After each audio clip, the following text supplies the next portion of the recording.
बाबा, ओ बाबा, 3 दिन रह गए हैं कुर्बानी वाली ईद में, हमें भी गोश्त मिलेगा ना? बाबा कहने लगे, हाँ हाँ, क्यों नहीं, बिल्कुल मिलेगा मेरी बच्ची। लेकिन बाबा, पिछली ईद पर तो किसी ने भी हमें गोश्त नहीं दिया था। अब तो पूरा साल हो गया है कि हमने गोश्त देखा तक नहीं। बाबा कहने लगे, नहीं शाजिया, अल्लाह ने हमें भूखा तो नहीं रखा ना मेरी बच्ची। मेरी प्यारी बेटी, हर हाल में अल्लाह का शुक्र अदा करना चाहिए। और वैसे भी डॉक्टर साहब कुर्बानी के लिए बड़ा जानवर लेकर आए हैं, और साथ में मास्टर जी भी तो बकरा लेकर आए हैं। हम गरीबों के लिए ही तो कुर्बानी का गोश्त होता है, अमीर लोग तो सारा साल गोश्त ही खाते रहते हैं। अब ईद उल अजहा का दिन है। आज ईद उल अजहा पे मौलवी साहब बयान फरमा रहे थे कि कुर्बानी में गरीब मिस्कीन लोगों को भी नहीं भूलना चाहिए, उनके भी बहुत हुकूक होते हैं। खैर, शाजिया का बाप भी नमाज अदा करके खुशी खुशी घर पहुंच गया। घंटा भर इंतजार करने के बाद शाजिया बोली, बाबा,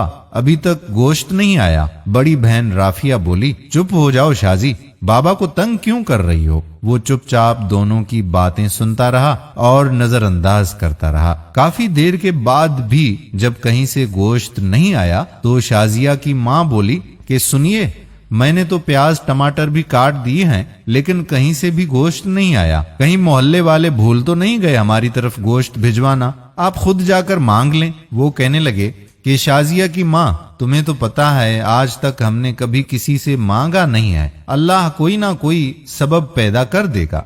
दोपहर गुजरने के बाद शाजिया के इसरार पर पहले डॉक्टर साहब के घर गए और बोले कि डॉक्टर साहब, मैं आपका पड़ोसी हूँ, क्या कुर्बानी का गोश्त मिल सकता है? ये सुनना था कि डॉक्टर साहब का रंग लाल पीला होने लगा और हिकारत से बोले, पता नहीं कहां कहां से आ जाते हैं गोश्त मांगने, चल दफा हो जाए यहां से। और तड़ाक से दरवाजा बंद कर दिया। तौहीन के एहसास से उसकी आंखों में आंसू आ गए और वो बोझल कदमों से चल पड़ा। रास्ते में मास्टर जी के घर की तरफ कदम उठे और वहां भी वही दस्ते सवाल। मास्टर जी ने गोश्त का सुनकर अजीब सी नजरों से देखा और अंदर चले गए।